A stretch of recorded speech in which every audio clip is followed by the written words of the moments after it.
back to your, Studio Neta, are you maintaining any kind of relationship with contractors like that, that people that are Absolutely. in that network?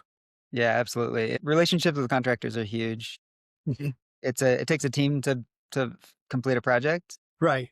especially complex ones, and the contractor is a critical part of that. So we keep, yeah, very close relationships with several builders, and uh, always end up working with new people as well along the process. But Right. having a close relationship, a working relationship, doing it, Mhm. working as a team to get to an end goal, I think is always our primary focus Is because there anything like at the beginning, like from start to finish when you meet with a client or a contractor, whichever comes first? I mean, sometimes, which came first, the chicken or the egg? I mean, sometimes the people look for the contractor and then they're like, well, how do we do this? And the contractor's like, well, we need plans. And sometimes they go to an architect and they're like, well, who's going to do it? And they're like, well, we need a builder. And then Mhm. so that's sort of the juggling act, I guess, that you might experience with clients, streamlining that process. What, would be your biggest challenge? You did mention getting, a consistency in the pipeline, which is everybody in business wants a consistent flow of business. I myself included, when we start slowing down, I get nervous and I'm looking, months down the road, like, okay, what's coming next? And that's always my concern, is making sure that we have a steady flow of business coming in. And then on top of that, you know, it is my process is, the streamlining of like automaticity. I guess some of the things that I've been able to establish in the paint company, which we've done successfully, is that we've got automated processes that we, pretty much plug and play. We've gotten some systems together that help our customer relations management, which has been highly beneficial in taking a lot of the, beginning legwork out of, qualifying the customer, qualifying the people and the job, to, streamlining us towards getting, the qualified, pipeline of leads and people that we've been able to work with this past, I don't know, 5 or 6 years, but the last 3 years in general have been a major improvement for us. So that's what I like to talk to other businesses about, is to see what other people are doing to improve that, because that to me is like probably one of the biggest challenges. I don't know if that's the same challenge for you. It's getting. absolutely. Do you use online forms and filter? Absolutely. We have several different processes that we use to reach our client, but also, to get them onboarded, so to speak, to where they're queued up to that first initial, meet and greet, if you will, where there's some preliminary questions that we have that, a human being is, capable of asking them, but we use a lot of, you know, um, SEO and AI stuff that helps keep the conversation going. Once, we find someone who's interested, it kind of keeps the conversation flowing and getting all the information, so that way when we're queued up for the meet and greet, we've got a package of, what to expect with this client, what they're looking for, and I'm already geared up, and I didn't have to go through the initial legwork of back and forth, the communication back and forth, trying to get the timing right. And then, the call is booked type of thing, where we're locked and loaded and ready to get in front of the client and focus in on, really what the bones of their project are, and work on getting that project sold. So that's kind of what we've been doing. But, as far as Studio Neta goes, what I mean, if you would like to see a projected, workload in the next 6 to 12 months, what would that be? And would you consider bringing on other architects to work under you, or, people that could handle the extra workload? Because, like, we talked about it, if a business is good and you provide a good service, it's almost impossible to stay the same size and continue being good. It's that rubber band effect, which, one of two things happens. And I experienced this about 15 years ago, maybe 10 years, probably about 15 years ago, where I knew that I had so many matches left in my matchbook to burn up before I was going to burn out. And I was Mhm. like, well, I better delegate and, divide and conquer, because there's no way I can manage my clients, all the demands, because, you get one good client, they refer another, and then that one refers another. And then before you know it, it's, tripled. And when it all comes in, it's tough to want to turn away the business. So I had to kind of, train and delegate. And now I have, well, right now I'm very fortunate. My son-in-law wanted to come to work into Oh, the that's great. business. So I've trained him to do a lot of the all of the estimating and sales. And now I just work on the business, but I still enjoy, going after the business and going out on the projects and checking out the work that we're doing and making sure that we're, keeping the quality up. And that really has been one of the biggest, saving graces for me, to have longevity in the business as well as help grow the business, which, I had to come to terms with that. I'm gonna have to, like, let go of the reins and give someone else that responsibility if I'm going to be able to grow this thing. Otherwise, I'm going to be in the rubber Absolutely. band effect, for forever. And I knew I couldn't last that way, because there were those moments when I was so strung out and stressed from having to manage one too many tasks, and, trying to keep the quality and the deadlines met. That was the biggest challenge for me. I don't know if that is something that you can relate to. Absolutely, yeah, and I think you touched on a couple interesting points there. I guess the first one being kind of setting up a process to onboard or filter client leads, Hmm. and I think that's huge in what we do with residential work.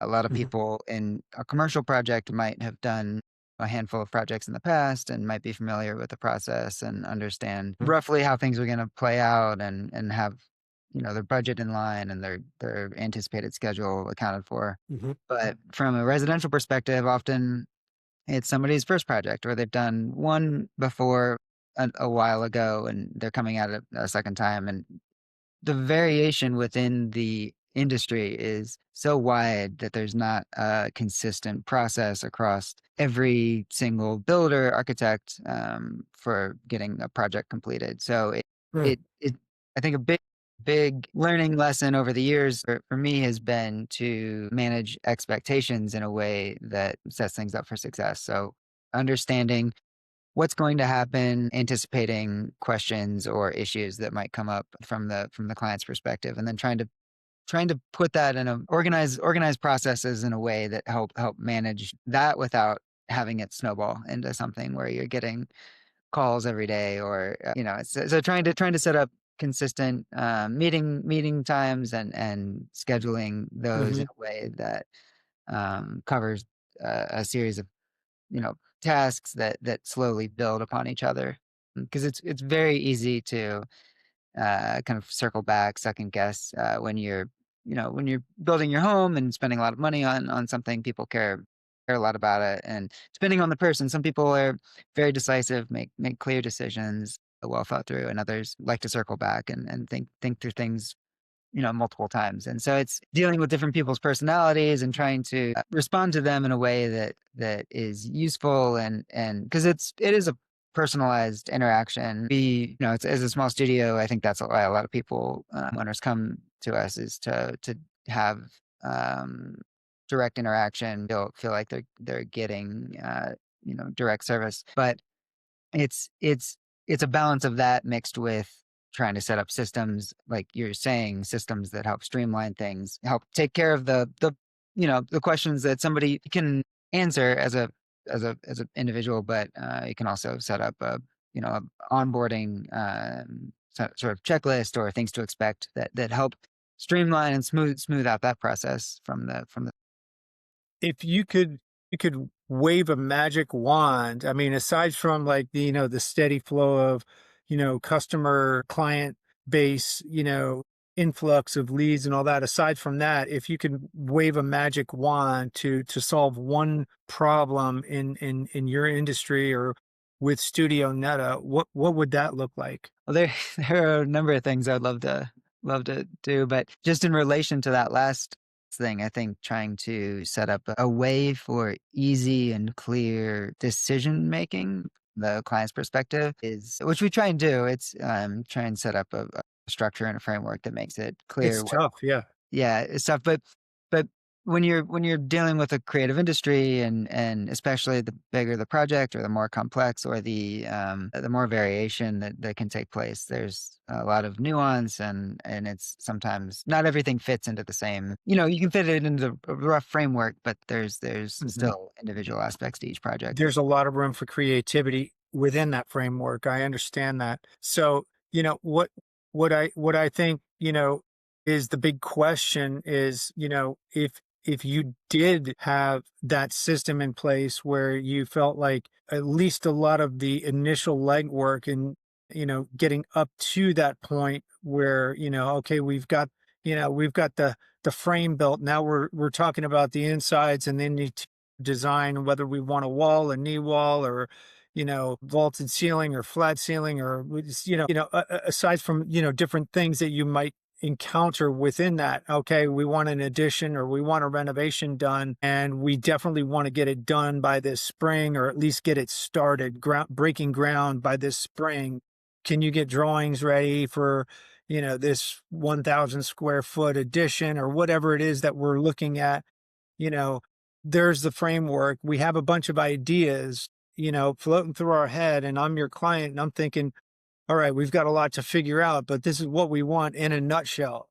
Getting to that point, is really, probably some of the initial legwork that I would imagine takes some of your time.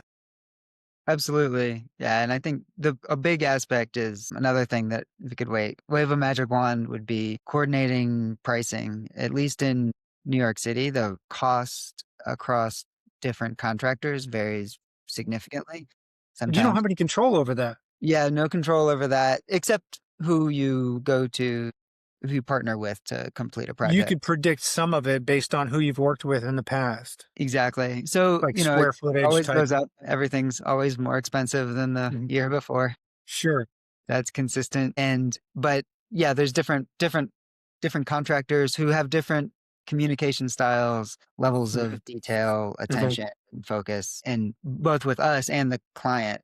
Mhm. So trying to both read what the client's needs are. Some clients are more willing to deal with kind of an ad hoc approach to things if it allows for a lower budget, and some need a more professional service that goes, yeah, clear communication. And so that's a big variable that we deal with. And I think trying to match early on in the process, it's a big aspect is trying to match client goals and expectations and hopes for the project to Mhm. budget realities. And because they're so variable, it can be difficult to do that. But one big aspect, yeah, at least in New York City, is partnering with contractors to help bridge that gap and understand what's feasible within a certain So amount of resources.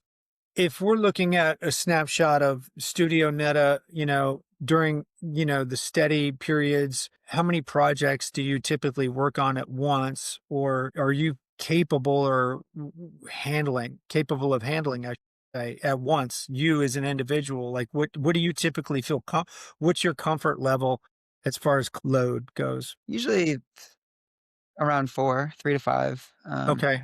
in that At range. different various stages. Various stages, and some are finishing, some are in the Mhm. design process, and they take different amounts of attention Mhm. depending on where they're at in the Mhm. phase. Yeah, And some how long does each client typically, like, if you were to average it out, how long are you ending up working with a client from start to finish when they're finally done and, your work is done and they've paid you out? How long is that? yeah, I mean, it varies a fair amount depending on the scale of the project. Mhm. For an apartment, usually we'll try and start and end design within 3 months. That rarely 3 happens. months? Okay. Usually it ends up dragging on for there's any given number of reasons. Sure. So it usually under, yeah, maybe that adds a month or 2 after that. But then construction, we're always involved throughout the construction process. And for a small apartment renovation, often the last 6 months, for a big addition or a ground up home that can well over a year and a half to Mhm. 2 years. So it can be a long process. Yeah, up to 3 years, kind of down to it can be under a year up to 3 years, depending on the scale of the project. I often wondered, there's, so down the pipeline. So if you were to, have a number of clients that you would work with and within a year, so you're like at 4 clients every 3 months, 4 months, you're looking at, maybe 16 to 20 clients a year is what you would shoot for, to have around the clock, as far as like overlapping throughout the year, that would be your total, or do No, you do more than that? usually it's less than that. So the design phase, Hmm. um, then would roll into construction phase. So we Hmm. we do construction administration. So that's a lighter touch on our end. We don't Hmm. don't have to have as much involvement in the process Hmm. at that point. So we could have a few ongoing CA projects at any given time, a handful, and that's typical. But I would say for and then for a bigger house, ground up house, or an addition, that design process can extend out 6 months. And permitting takes longer too, for if it's an addition or a new construction. Do you offer different services other than the rendering of the drawings and the, I guess, engineer approved, permit ready drawings? Do you actually offer to take that stuff to the city or the county, or do you just hand it off to the homeowner typically and give it to the contractor or whoever needs it? No, we'll handle everything through start to finish. So design, permitting with the city, dealing with Wow.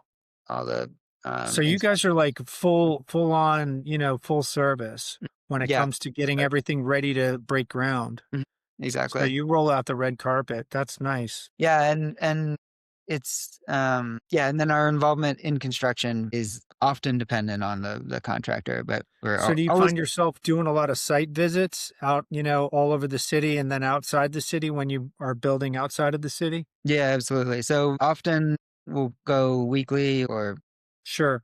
every other week. Sometimes we'll be able to do calls Mhm. and then mix that with physical site visits, but definitely involved throughout construction So typically. I'm sure there's some like level of, predictability when it comes to how much involvement you're going to have on certain projects. I mean, there's probably some projects where you're going to turn the drawings over to a contractor, and I mean, it's not so big and involved that you're going to need to be on site. No? Yeah, there are certain projects where we have limited involvement or none, very And very you small. factor that into your Absolutely. Yeah. The construction administration phase is interestingly some of the toughest to predict. You can either okay. have a clear cut, if it's something where the contractor is confident or the owner is capable of handling everything, we're able to say we can just stop at the design drawings and permit and hand it off from there.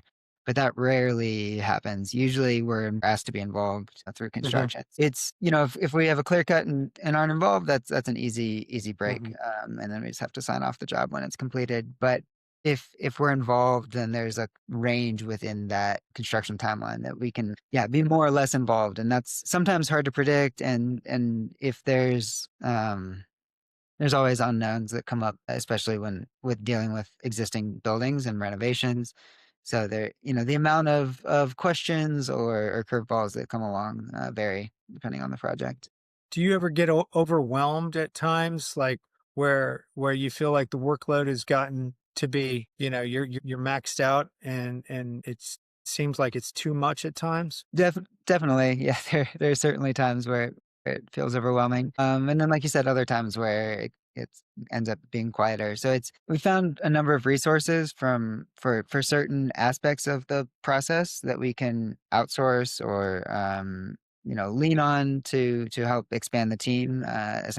You know, Like other architects, you mean, or what do you mean? What are you referring to? usually not architects, but sometimes we'll get help with drawings, with renderings, it's usually a very specific aspect of the process that Mhm. is only one piece of the puzzle. But if we have a lot of work to get through, that's sometimes helpful in planning out getting through heavy lift periods, or if we have a big project load to push through, we'll lean on that. But certain things like construction administration do not lend themselves to uh leaning on somebody else. So it's something that you end up dealing with internally. So certain things are more amenable to, yeah, So bringing you it. handle all of your own administrative tasks, accounts receivable, billing, and all that, and you handle all that? Currently, yes, I think if as we grow, to probably look at restructuring that, but at the moment, That yeah. that was a game changer for me, Travis, for the first 10 years, first 8 or 9 years I was in business. I was chief cook and bottle washer, and I was estimator, worker, administrator, and I'm a lousy administrator, I'll admit it. When it came to thank God for QuickBooks, because that's what I just was like the bare bones QuickBooks, and that's what worked off of. And since then we've changed up some platforms, and we have a different platform that we use now that has helped us streamline. We've outsourced a lot, but I do have an administrator, and I'll tell you what a game changer it was, because it allowed me to focus on, just focusing on, sorry, getting the work and doing the work, or at least, training people to take care of the work as we got more business in, and continued to grow. I needed to work on staffing and training and kind of working on the business and not so much in the business. And that was a big game changer for me, because I needed that person, that backbone, even if it was 20 hours a week initially, but I really had a hard time with that. So I had to find somebody full time, but they became sort of my go-to person for all administrative tasks, as far as like, vetting customers and clients and emailing and responding and handling the billing and the accounts receivable, accounts payable, and keeping things in line, so that way I could focus on, just the other aspects of the business that I think were going to help it maintain and grow. That was a huge game changer for me. And I ended up getting a business coach at 10 years or 11 or 12 years maybe.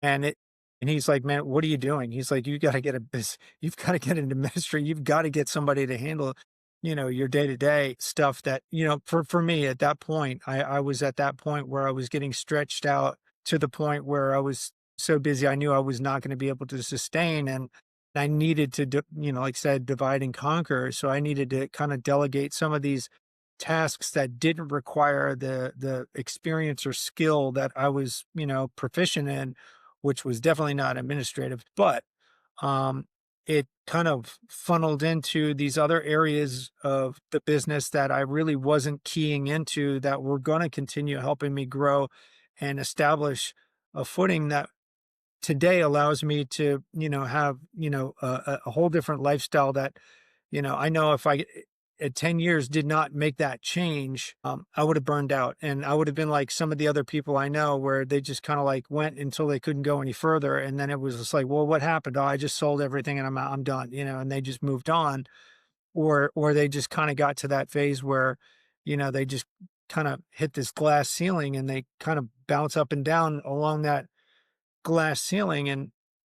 And even though they might be the most skilled, I have a lot of guys in the building industry that are amazing, and they're much more talented than I am, as far as carpentry and skill level and eye for detail. And I'm amazed, because, they some of them have, 10, 20 years my senior, which is hard to imagine, but they're in their 60s, and they just kind of, skim along there. And I look at, what happened there versus, the things that I was shown from Brandon Lewis, this guy who, mentors paint companies, when I decided to go all into painting. But it taught me so much about business that allowed me to kind of loosen up the reins a little bit and focus on what really mattered, and allowed other people to kind of handle certain tasks that I didn't realize I was getting inundated with, which prevented me from having the strength, endurance to work with another person to train them to become a mini me, if you will, somebody Mhm. who could kind of do what I do the same way, in the same fashion, at the same standard and quality. And I could then continue to focus on just developing those systems that we talked about, that are, helping streamline the pipeline, if you will, to allow people to come in and do business with me, and my company. So that's really what I'm fascinated mostly with, is how other people are developing those systems, and what they're using and what they're utilizing, and, the struggles that have, led us to, either make or break that opportunity, So, Yeah. when it comes down to it, we all have a wish list, and I know I certainly do, and it's always, you know, a steady streamline, but it requires work and willingness for me to let go and kind of let loosen up the reins a little bit to allow somebody to step in and take care of some of those things when the time comes. I mean, I you don't want to do it before that time, but you'll know, and I knew that that time when it was like, okay, if I don't do this now, I'm not going to be able to sustain, and I'm just going to get frustrated with some of these other tasks that really personally I didn't enjoy. I enjoyed the other aspect of it, which was, seeing a project from start to finish and Mhm. carrying that through and developing and implementing the system that we have today, where the crew leaders, our project managers, our salesperson, even our administrative person can kind of roughly through it. And it reflects in our website too, the process that we lead our clients from start to finish, to where we kind of hold their hand, but it's already laid out like in the framework, so to speak, where they kind of see what the expectations are right at the beginning, and it kind of trains them to kind of say, okay, I feel like I'm going to be taken care of, and it kind of handles all their anxieties and their objections right out of the gate, because it's addressing the concerns that are swimming around in people's heads before they're even able to acknowledge. They're just like, oh, I'm trying to figure these things out, and it's like overload. But when you hand deliver options for people and you kind of lay out the framework of how things are done, they're like, oh, that makes sense, yeah, let's do it this way. And it leads the customer through this experience, and that's kind of what we worked so hard to achieve, even though it's something simple like getting your house or your building or your, whatever painted. you know, it's still the same exact process, whether it's painting, whether it's home building, whether it's buying a house, whether it's, anything that involves, people, you're dealing with the same challenges, which is, the built-in objectives, in someone's mind about how things are supposed to look, how they want them to look, and how they want it to turn out. And Absolutely. allowing people to have that, foundation on your company to see how that, takeoff, the runway is clear for takeoff. They're like, oh yeah, I can do it here, and they've made it easy for me. And that to me has been the biggest game changer for us. So, Yeah. it also allows us to set the goals for, 6 months, a year down the road. Like, okay, well, now that we know we've got this runway for clients to come in and take off with their project, let's focus on fueling up the airplane, and let's get it ready for takeoff. And at that point, it's just about, navigating each, project. And that's really where the passion for me is just, kind of seeing opportunities and projects and how cool would that be? We jump on a lot of, I mean, I've watched this city grow for the last 25 years here, and I've been a part of it because I look around at the buildings and I'm like, well, we did that one, and a Yeah. lot of high rises in town. And, when we started out, I couldn't imagine doing something like that, because I was like, wow, that's how do you keep track of, 10 painters in two or three different buildings, and how do you manage, a system? But we've created systems for each thing that allows the client to say, well, when Slocan Painting is going to be on the job, they're like, well, we're going to be taken care of, and that's Mhm. something that I think is valuable in any business. When you have that system where a client can come in and see already that you're handling all of their objectives right out of the gate. They Yeah. didn't even realize it, but you've already laid out the framework. Now all they have to do is pick out colors and textures and, you know, oh, I want that wall here. And it's like you can allow them the freedom and the safety and the comfort to be creative without having to, address every hiccup, or, that's going to happen, but minimizing that to the point where, Absolutely. you can get on the same page. And that's really, been at the beginning phase of every project, that initial qualification where we talk about what our process is. When the customer says, hey, I've got XYZ that I want. And I say, okay, great. This is how we do it. Right. And what have been the most effective or kind of biggest changes in the systems that you've put in place? Well, language, verbal, laying it out. I mean, those questions that people don't even understand that's going through their head answering. I mean, it's sort of like if you were to take 10 of your past clients or 20 of them, and you were to look at, common questions or concerns that each one of them had, what are they? And you're going to find a lot of similarities in some of them. You're going to find a consistency addressing those concerns, addressing what made that customer or client, overly, anxious or concerned about. How do you handle that? And how did you handle it in the past? And well, if you could copy and paste that and put it into words, what is that going to look like? So that way your next customer, I want an addition, but I don't know I don't even know where to start. I'm like, I have some ideas floating around in my head, and you're the guy who's going to put like measurements and, specs Mhm. to that, loose idea in my head because I saw it in a magazine or it looks cool. Can I do it here? If there was like a step-by-step process that you could link together between those past 20 clients that had, all similar sort of connected experiences that you had to address throughout those 20 experiences with those clients, what similarities were there and how could you, lay out that framework to answer those questions or to lay it out to, talk about from A to Z, how do you take it to permit, to the how do you get it from their head to the permit center? If there was like a linear fashion, I know it's not cookie cutter perfect, but there's always going to be some Yeah, nuances there are 2 there, if you things. will, but there is a Absolutely. step-by-step process that you've been doing, since you've been in architecture that you probably may not have been aware of too much because you do it intuitively, the customer doesn't.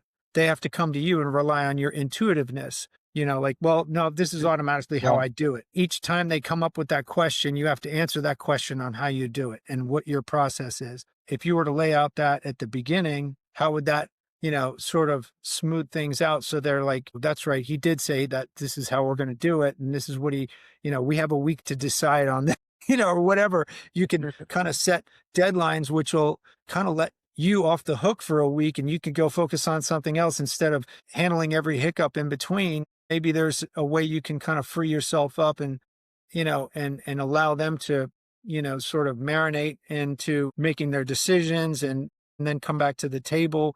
You can have maybe a process. I don't know what that looks like in architecture because I'm not an architect, but Yeah, we I we know do a there. lot of that. It's huge. I mean, especially when you're interviewing, usually Mhm. before you start a project with somebody, it'll go through a number of back and forths because it's a big decision, a big process.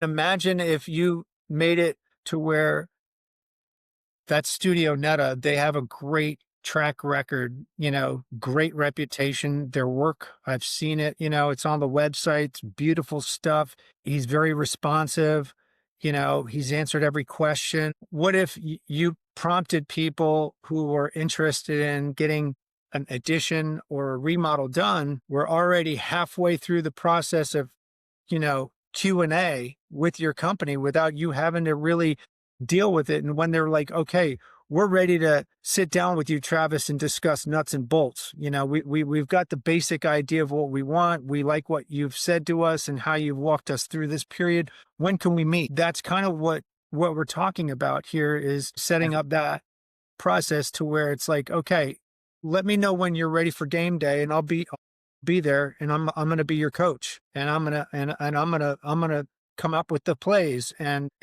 you're going to know, because they've already gone through that process of you asking the preliminary basics like maybe, I'm sure you ask the same questions at the beginning of every relationship with every client like Yeah, well, what scale, maybe how yeah. big, when, where, who do you have to do the work, or have you discussed with any contractors? Do you need referrals?